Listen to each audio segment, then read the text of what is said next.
এই ভিডিওতে আমরা React.js সম্পর্কে জানবো। প্রথমে জেনে নিই React.js কি? React.js হচ্ছে একটি জাভাস্ক্রিপ্ট লাইব্রেরি যা মূলত ওয়েব অ্যাপ্লিকেশনের ইউজার ইন্টারফেস তৈরি করতে ব্যবহৃত হয়। এটি ফেসবুক তৈরি করেছে এবং এখনও তারা এটি রক্ষণাবেক্ষণ বা মেইনটেইন করে।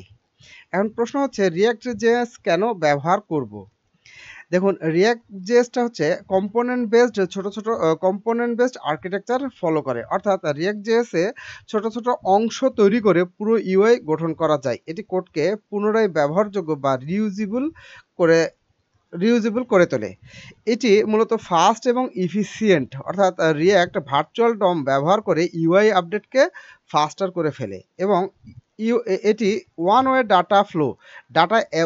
ডাটা ফ্লো মেনটেন করে, অর্থাৎ ডেটা একদিক থেকে চলে যায়, ফলে কোডের গতি এবং ডিপেন্ডেন্সিটা বাড়ে। এছাড়াও এই React.js মূলত সিঙ্গেল পেজ অ্যাপ্লিকেশন তৈরি করার জন্য পারফেক্ট।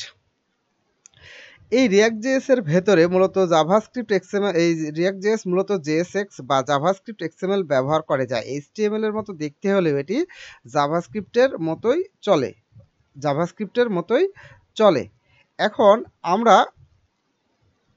আমরা জানবো React.js এর কম্পোনেন্ট সম্পর্কে। React.js এর কম্পোনেন্ট হলো ছোট অংশে ভাগ করা ওয়েব পেজের ব্লক। React.js এর কম্পোনেন্ট হলো একটি ছোট অংশে ভাগ করা ওয়েব পেজের ব্লক।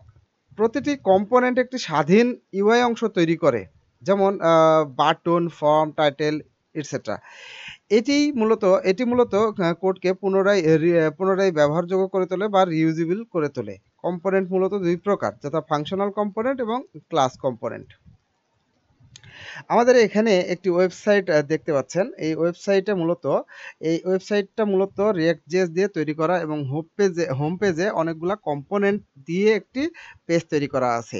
এখানে একটু খেয়াল করবেন, এখানে হচ্ছে হেডার, এখানে বডি, পোর্টফোলিও সেকশন, স্কিলস, তারপরে হচ্ছে কন্ট্রাক্ট ফর্ম এবং ফুটার আছে। এই অনেক কয়েকটি যে সেকশন দেখছেন, এই একটি সেকশন একটি কম্পোনেন্ট, এবং এই একটি কম্পোনেন্ট আমরা রিইউজ করছি, অর্থাৎ একবার তৈরি করে রেখেছি, বারবার আমরা সেটিকে ব্যবহার করছি। এই পেজে আমরা এই কম্পোনেন্টগুলোকে একটার পর একটা অ্যাড করে একটি পুরো হোম পেজ তৈরি করেছি। এছাড়াও আমরা যদি কন্ট্যাক্ট পেজে যাই, তাহলে এখানে হচ্ছে যে আমরা একটা হেডার দেখতে পাই, মাঝখানে কন্ট্যাক্ট ফর্ম দেখতে পাই এবং ফুটার দেখতে পাই। এই রিউজেবিলিটির কারণে একই কম্পোনেন্ট বারবার তৈরি না করে আমরা সেটা একবার তৈরি করে বারবার সেটি ব্যবহার করতে পারছি। এই ফ্যাসিলিটিসটাও React আমাদেরকে দিচ্ছে। অন্যান্য ফ্রেমওয়ার্কও দেয়, React-ও আমাদেরকে এই ফ্যাসিলিটিসটা দিচ্ছে।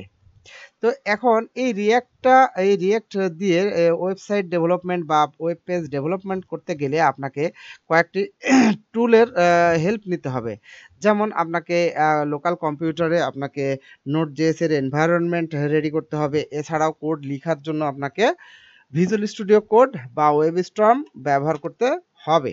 তো এখন এই Node.js-টা মূলত আপনাকে React এনভায়রনমেন্ট তৈরি করাতে হেল্প করে। এই Node.js-টা আপনি nodejs.org এই সাইটে পাবেন। এই Node.js এখান থেকে ডাউনলোড করে নিতে হবে। আপনার কম্পিউটারের এনভায়রনমেন্ট অনুযায়ী ডাউনলোড করে নিয়ে আপনি রেগুলার যে সফটওয়্যার যেভাবে ইনস্টল করে ঠিক সেইভাবে ইনস্টল করে নিয়ে আপনি সেখানে ডেভেলপ করবেন, বিল্ড করবেন। এছাড়াও আপনি কোড লেখার জন্য VS কোড ব্যবহার করতে পারেন। তো VS কোড ব্যবহার করার জন্য আপনাকে VS কোডের অফিসিয়াল ওয়েবসাইটে যেতে হবে। এখান থেকে সফটওয়্যারটি ডাউনলোড করে নিয়ে এখান থেকে আপনার এনভায়রনমেন্টের জন্য অপারেটিং সিস্টেমের জন্য সফটওয়্যারটি ডাউনলোড করে নিয়ে আপনি কম্পিউটারে এটা ইনস্টল করে কোড করা শুরু করতে পারেন। এছাড়াও যদি আপনি ওয়েবস্টর্ম ব্যবহার করেন, তাহলে আপনি ওয়েবস্টর্মের অফিসিয়াল ওয়েবসাইটে যেতে হবে। অফিসিয়াল ওয়েবসাইটে গেলে আপনি এখানে একটি সফটওয়্যারটি ডাউনলোড অপশন পাবেন। এই ডাউনলোড অপশন থেকে ডাউনলোড করে নিয়ে আপনি আপনার কম্পিউটারে সেট আপ করে নেবেন এবং এরপরে আপনার কম্পিউটার React কোড করার জন্য রেডি হয়ে যাবে। তো আজ এই পর্যন্তই, দেখা হবে পরবর্তী ভিডিওতে।